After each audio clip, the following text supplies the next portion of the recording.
সম্মানিত দর্শক, আমরা ছোটকালে বইতে পড়তাম চীনের দুঃখ হুয়াংহো। যদিও সেই দুঃখ এখন আর নেই। এ কারণ হলো বাংলাদেশে যেমন পদ্মা নদী, তদ্রূপ চীনের দুটো নদী খুবই খরস্রোতা। প্রচুর বন্যা হয়। এর মধ্যে একটি নদী হলো হুয়াংহো, আরেকটি নদী হলো ইয়াংশি। তো এই হুয়াংহো এবং ইয়াংশি, এই দুটো নদীর যে প্রবল বন্যা, এই বন্যার কারণে চীনের বিস্তীর্ণ অঞ্চল প্রতি বছর প্লাবিত হতো, ফসল এবং শস্যহানি হতো, মানুষজনের জীবনে হাহাকার আসতো।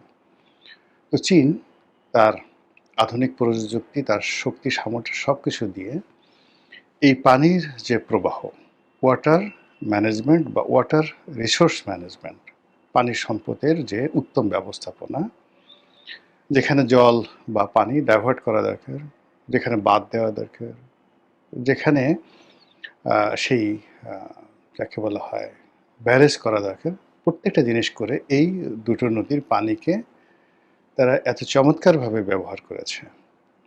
এবং এর ফলে তাদের দেশে, আমাদের দেশে যেমন দেখুন এইরকম একটা পানির সম্পদ ব্যবহার করতে গিয়ে, কাপ্তাই লেক তৈরি করতে গিয়ে পুরো পার্বত্য চট্টগ্রামের যে ক্রাইসিস, সেই ক্রাইসিসটা পাকিস্তান জমানায় তৈরি হয়েছে। এবার হুয়াংখো এবং ইয়াংশি নদীতে বিভিন্ন জায়গাতে বাঁধ নির্মাণ করতে গিয়ে চীনে অন্তত ২০ কোটি লোক সরাসরি ক্ষতিগ্রস্ত হয়েছে। ২০ কোটি। আবার এই ২০ কোটি লোকের মধ্যে অন্ততপক্ষে ২ থেকে ৩ কোটি লোককে বাস্তুচ্যুত করতে হয়েছে। মানে প্রকল্পগুলো বাস্তবায়ন করার জন্য এলাকা থেকে সরিয়ে নেওয়া হয়েছে। চীনের এই বিশাল জনগোষ্ঠীকে বাঁচানোর জন্য এবং ন্যাশনাল ইন্টারেস্ট সেভ করার জন্য। এবং চীন যেহেতু একটা বড় রাষ্ট্র, কর্তৃত্ববাদী রাষ্ট্র, তারা এই কাজটি খুব শক্ত হাতে করতে পেরেছে। এবং ওই খবর পৃথিবীতে আসেনি। যেমন ধরুন বিল ক্লিন্টনের জামানাতে আমেরিকা খুব টাকা পয়সা দিয়ে চীনে একটা বিরাট বিপ্লব করার চেষ্টা করলো ডেং জিয়াওপিং এর জমানাতে। তা আমরা সেই তিয়ান আনমেন স্কোয়ারে বেইজিং বিশ্ববিদ্যালয়ের ছাত্ররা যে আন্দোলন করলো, আমাদের বাংলাদেশে যে কোটা বিরোধী আন্দোলন, এই আন্দোলন মানে ওটার কাছে একটা মশাও না। তিয়ান আনমেন স্কোয়ারে যে আন্দোলন হয়েছিল ৮০-র দশকে, আপনারা চিন্তা করে দেখেন, চীন সেই ছাত্রদের উপরে সারা বিশ্বকে তাক লাগিয়ে দিয়ে সেই ট্যাঙ্ক উঠিয়ে দিয়েছিল। কত হাজার ছাত্র যে ট্যাঙ্কের তলে পড়ে মারা গেছে তার কোনো ইয়ত্তা নাই। বিপ্লব একেবারে চিরজীবনের জন্য মানে তিয়ানআনমেন স্কোয়ারে কবর দিয়ে দেওয়া হয়েছে। এই হলো চীন। তো তারা তাদের নিজেদের দেশে কিভাবে, ধরেন আপনি বিয়ে করবেন, সন্তান লালন পালন করবেন, এমনকি আপনি সেক্স করবেন, প্রত্যেকটা ব্যাপারে সরকারের নির্দিষ্ট নিয়মকানুন রয়েছে। এর বাইরে হলে গ্যাসাং কল্লা শেষ করে দেবে। তো সেই চীনের সঙ্গে যদি আপনাকে ধারণ করতে হয় তার রাজনীতি, অর্থনীতি সব কিছু, প্রথমত আপনাকে এক্সপার্ট হতে হবে। চীনা অর্থনীতি, কৃষ্টি, কালচার এবং বিশেষ করে এখনকার যে শাসন ব্যবস্থা, এই ব্যাপারে এক্সপার্ট না হলে আপনি চীনের বন্ধুত্ব পাবেন না। চীন কারোর সাথে আসলে এভাবে কোনো সফট শত্রুতা ছাড়া এভাবে শত্রুতা করে না। এবং আমেরিকা দেখুন চীনের সাথে বহুবার শত্রুতা করতে গিয়ে নিজেরাই কিন্তু দেউলিয়া হয়ে পড়েছে। তাদের আজকের যে গুগল, তারপরে মানে এই যে তাদের গুগল, ম্যাকডোনাল্ডস, আইফোন, অ্যাপেল, এই গুলোকে হাতিয়ার বানিয়ে তারা চীনকে যেভাবে ডমিনেট করতে চেয়েছে, এটা তাদের জন্য, আমেরিকার জন্য মারাত্মক বুমেরাং হয়ে গেছে। এখন অ্যাপেল সেই আমেরিকা থেকে তাদের যে ফ্যাক্টরিটা সরিয়ে ভারতে এনেছে। চীনের ঘোড়ার ডিম কিছু হয়নি, অ্যাপেলের চেয়ে তাদের যে হুয়াওয়ে, এই কোম্পানির বিক্রি বেড়ে গেছে। সেই টেসলা কোম্পানি দিয়ে তারা ভাব দেখানোর চেষ্টা করেছে, সেখানে বিওয়াইডি, তারপরে শাওমি, তারপর হুয়াওয়ে, এরা যে ইভি ইলেকট্রিক ভেহিকেল তৈরি করেছে, এদের যে আউটপুট এবং প্রাইজিং, এটা যদি চলতে থাকে আর কিছুদিন পর ইলন মাস্কের টেসলা জাস্ট দেউলিয়া হয়ে পড়বে। এগুলো বাস্তবতা। তো সেই চীনের সঙ্গে আমরা যারা বাংলাদেশ, আমরা যদি পাঙ্গা নিতে যাই, চালাকি করতে যাই, না বুঝে তাদের সঙ্গে মানে খুব চুমাচুমি করতে যাই, এতে আমাদের যে কী হবে? মানে আমরা নীলকণ্ঠ না হলে আমাদের সারা শরীর কালো হয়ে যাবে। তো সেদিক থেকে শেখ হাসিনা চীনের সঙ্গে একটি মহরম সম্পর্ক তৈরি করে ফেলেছিলেন। কিন্তু সেই মহরম সম্পর্কের কারণে শেখ হাসিনার পতনটা খুব দ্রুত, যাকে বলা হয়, তাকে কাঙ্ক্ষিত মাকামে নিয়ে গেছে। যদি চীনের সেই একসময় মানে বাংলাদেশের পররাষ্ট্রমন্ত্রী মোমেন শাহ বলছেন, কেন আমরা চীনে যাব না? চীন আমাদেরকে বিনা শর্তে টনচপ মানিয়ে দিচ্ছে, বস্তা ভস্তা টাকা দিচ্ছে। আমাদের চীনের সাথে সম্পর্ক রাখতে হবে, দিল্লির সঙ্গে সম্পর্ক রাখতে হবে, দিল্লির সাথে আমাদের সম্পর্ক স্বামী স্ত্রীর মতো, এটা তো বন্ধনছিন্ন হবে না। আর চীনের সাথে আমাদের টাকার জন্য সম্পর্ক রাখতে হবে। এটা শুনতে খুব ভালো শোনা গিয়েছিল, কিন্তু যেটা কাজটা করা হয়েছে, আজ যে বাংলাদেশের বিভিন্ন জায়গাতে চীনের যে কর্তৃত্ব আপনি কল্পনা করতে পারবেন না। জাস্ট ছোট্ট একটা উদাহরণ দিই। এই যখন এই এক্সপ্রেসওয়ে বা মেট্রো রেলের কাজ চলছিল, আমি তো যোগাযোগ মন্ত্রণালয় স্ট্যান্ডিং কমিটিতে মানে ৩টা সাব কমিটির চেয়ারম্যান ছিলাম। এই মেট্রো রেল কীভাবে হয়েছে, কী হয়েছে না হয়েছে, কোন কোম্পানি কী কাজ পেয়েছে না পেয়েছে, তো সেটা আমার মুখস্থ। তো আমার ছেলে তিতুমির কলেজে তার এসএসসি পরীক্ষার সেই পড়েছে, ছিট পড়েছে। তো এই পুরো রাস্তাটা, তিতুমির কলেজের এই পুরো রাস্তাটা চীনা কোম্পানি এমনভাবে ব্লক করে রেখেছে, তারা 6 মাস 1 বছর যাবত কোনো কাজ করছে না, কিন্তু ওখানে কোনো গাড়িও চলতে দিচ্ছে না, গাড়িও যেতে দিচ্ছে না, জাস্ট একটা গলি দিয়ে একটা গাড়ি যাচ্ছে। তা আমি যখন ওখানে গাড়িটা একটু রাখলাম, রেখে আমার ছেলেটাকে দিয়ে আমি আবার গাড়িটা নিয়ে আসবো, তো 10-12 জন বাঙালি তারা চলে আসছে। এই যাও যাও এখান থেকে, আমার ড্রাইভার তো মানে রীতিমতো ভয়ে অস্থির, মানে পারে তো গাড়ি একদম বুলডোজার দিয়ে ভেঙে ফেলে। তেমন সময় আমি দৌড়ে আসছি, তো আমাকে দেখে বাঙালি যারা একটু অপ্রস্তুত হয়ে গেল, একটু পিছিয়ে গেলাম। বললাম যে স্যার এটা সরাতে হবে, বসের নির্দেশ। তা আমি বললাম তোমার বসকে ডাকো, বসকে ডাকো, ওর পাসপোর্ট আর ওর যে ওয়ার্ক অর্ডার আছে সেটা আমি চেক করবো, ওর বসকে ডাকো, I want to see him. বলে এখন ওরা ওই যে যারা লোকজন আছে, ওরা সাহস পেল না বাঙালির, সাহস, ওরা বোধহয় কানে কানে কি বললো ওই ভদ্রলোকের, সে আস্তে ওখান থেকে মাথা নিচু করে চলে গেল। এই যে আমি কথা বললাম, এটা 2013-14 সনের ঘটনা। সেই কর্তৃত্ব এখন আপনি চীনের যে কোনো লোক বাংলাদেশে চাকরি করে, সেটা ব্যবসা করুক, চাকরি করুক, কন্ট্রাক্টারি করুক, আপনি তাদের সবার মধ্যে ইস্ট ইন্ডিয়া কোম্পানির একটা ভাব পাবেন। সব জায়গাতে তাদের মধ্যে এই ধরনের একটা কর্তৃত্ববাদী ভাব চলে আসছে। এগুলো এক। 2 নম্বরে সেটা হলো যে তারা ব্যবসা নেওয়ার জন্য, পাওয়ার জন্য দুর্নীতির এমন কোনো জিনিস নেই তারা না করতে পারে। এই যে ঢাকা চট্টগ্রাম হাইওয়েটা তারা নির্মাণ করেছে, 20 বার না 30 বার এটা শুধু সময় বাড়িয়েছে, এবং প্রকল্প ব্যয় প্রত্যেকবারই, যেখানে ধরেন কথার কথা 5 গুণ 6 গুণ এটার প্রকল্প ব্যয়, এই 4 লেন করতে গিয়ে প্রকল্প ব্যয় তারা বাড়িয়েছে। এর সাথে মন্ত্রী, এমপি, কন্ট্রাক্টর, টাউট, বাটপার সব জড়িত।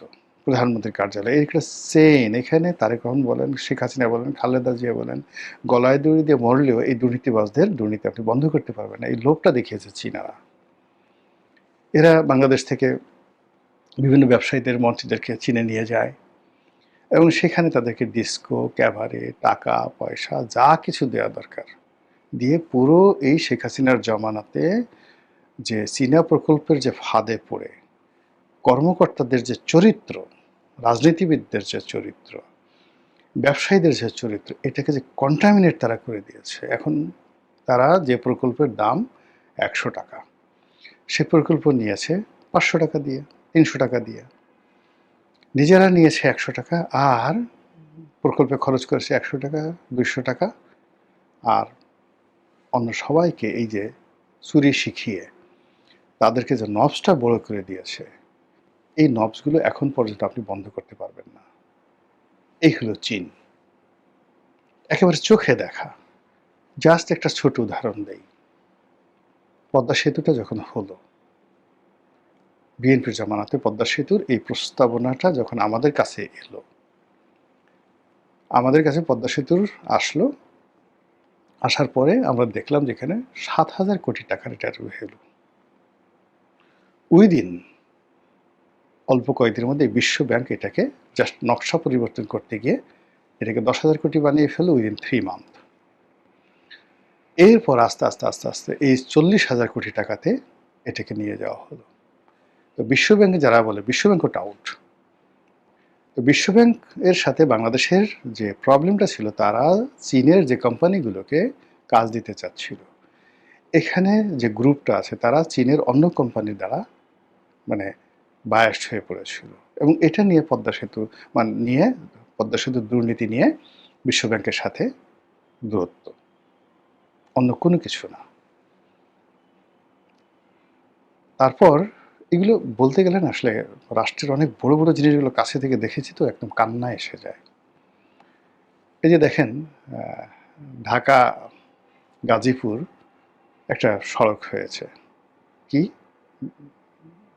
মাস ট্রানজিট, বাস ট্রানজিট এর জন্য মধ্যে দিয়ে, মানে প্রথম দিন থেকে এটা বলা হচ্ছিল এটা একটা বোগাস, এটা কোনো কাজে আসবে না। কত টাকা খরচের, কত মানুষের দুর্ভোগ দিয়ে, হাজার হাজার কোটি টাকা রাষ্ট্রের গেছে খরচ, তারপরে পাবলিকের গেছে লক্ষ লক্ষ কোটি টাকা খরচ। এগুলোর সাথে দেখেন যারা যারা জড়িত, কত টাকা তারা মারছে। এখন সরকার বাধ্য হচ্ছে এটাকে অ্যাবান্ডেন্ট ঘোষণা করার জন্য। এই স্থাপনাগুলো এখন কোন কাজে আসবে বলেন? এরকম হলো অবস্থা। তো সেই চীনের খপ্পরে শেখ হাসিনা পড়ে তার জাতও গেল। এখন বলা হচ্ছে ১৬ লক্ষ কোটি টাকা শেখ পরিবার পাচার করেছে। কিন্তু পদ্মা সেতুর সঙ্গে ওই নিক্সন চৌধুরী পাথর সাপ্লাই দেওয়া ছাড়া কোন কোন জায়গায় শেখ পরিবার জড়িত ছিল খুঁজে দেখেন তো। টাকা কারা খেয়েছে? মেট্রো রেলের সাথে কোন শেখ পরিবার জড়িত আছে? কর্ণফুলী টানেলের সাথে কে জড়িত আছে? আপনি একটু খুঁজে দেখেন। এই যে সিন্ডিকেটটা, এই সিন্ডিকেটটা মানে শেখ হাসিনা মানে উন্নয়নের একটা বিরাট, আমাকে উন্নয়ন করতে হবে, এটা করতে হবে।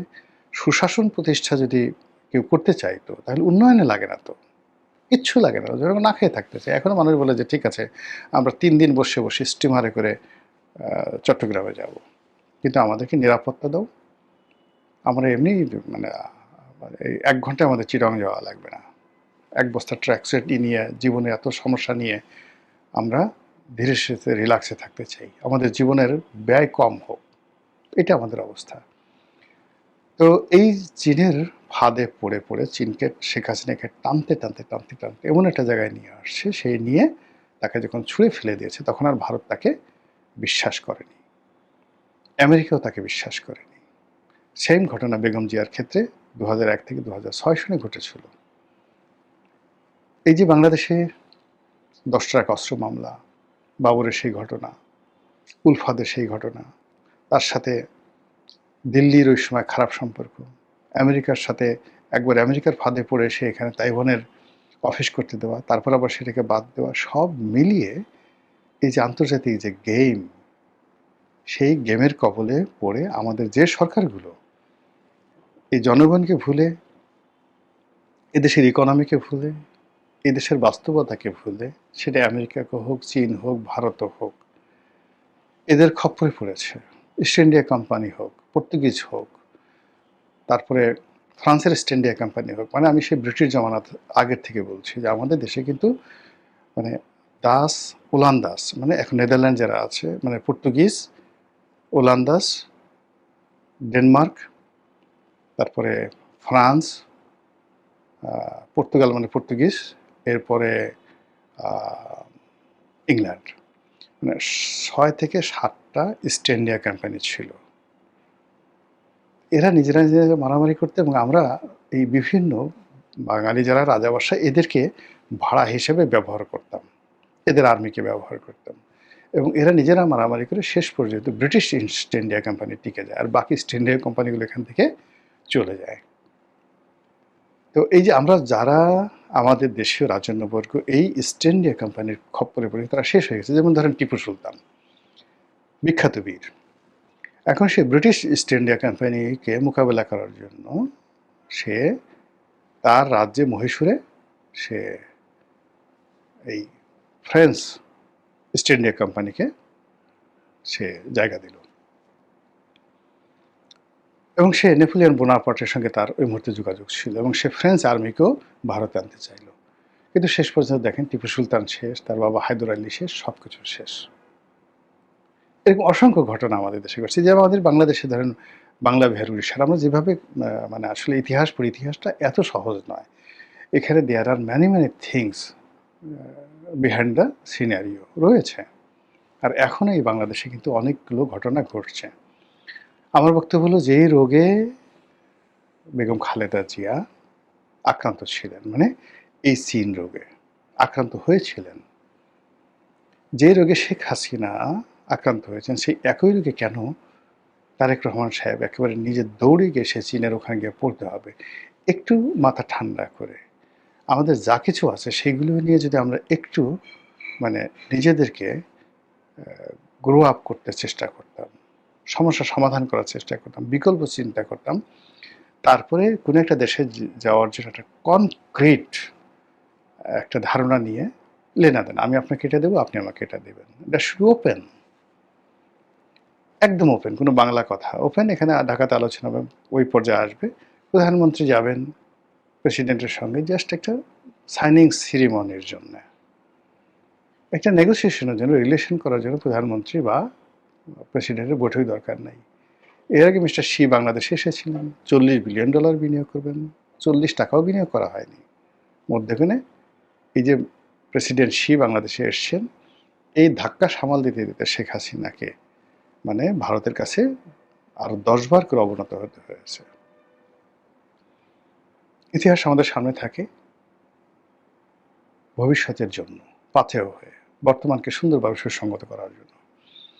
চীনের সঙ্গে আমাদের যে সম্পর্ক পাকিস্তান জমানা থেকে, সেই সম্পর্কটার ধারাবাহিকতা যদি আপনি রক্ষা করেন, তার সঙ্গে অতীতে চীনের যে সম্পর্ক, চীন কিন্তু আমাদের দেশে বহু বছর তারা এই বাংলাদেশে শাসন করেছিল, বহু বছর তারা শাসন করেছিল। পুরো ভারতবর্ষের একটা বিরাট অংশ কিন্তু চীন একটা সময় দখল করে নিয়েছিল, সেটা ভিন্ন ইতিহাস। তো কাজেই চীন কোনো দেশে সাম্রাজ্যবাদী না, চীন সাম্রাজ্যবাদী সব জায়গায়, যখন তাদের সেই ইউয়ান ডাইনেস্টি ছিল, মানে মানে যাকে বলা হয় কুবলাই খানের জমানাতে, তারা পুরো ইউরোপকে তছনছ করেছে, মধ্যপ্রাচ্যকে তছনছ করেছে, 200 ইয়ার সারা পৃথিবী তারা কাঁপিয়েছে। আর সারা পৃথিবীতে এই চীনের অত্যাচারের কারণে পরবর্তীতে সারা পৃথিবী, সেই ওলান্দাস, আমেরিকা, তারপরে জার্মানি, জাপান, সবাই দল বেঁধে প্রায় 400-500 বছর ধরে এই চীনের উপর চাপ প্রয়োগ করেছে। ফলে ইতিহাস এত সহজ নয়। আপনি যখন কোনো একটা জাতির সঙ্গে নেগোসিয়েশন করবেন, তার সঙ্গে বাংলাদেশের সম্পর্ক কি, এই ভূখণ্ডের সম্পর্কে আপনি ইচ্ছে করলে 1000 বছরের ইতিহাস একটা ডট তৈরি করে তারপরে আলাপ আলোচনা করলে it will be better for everybody.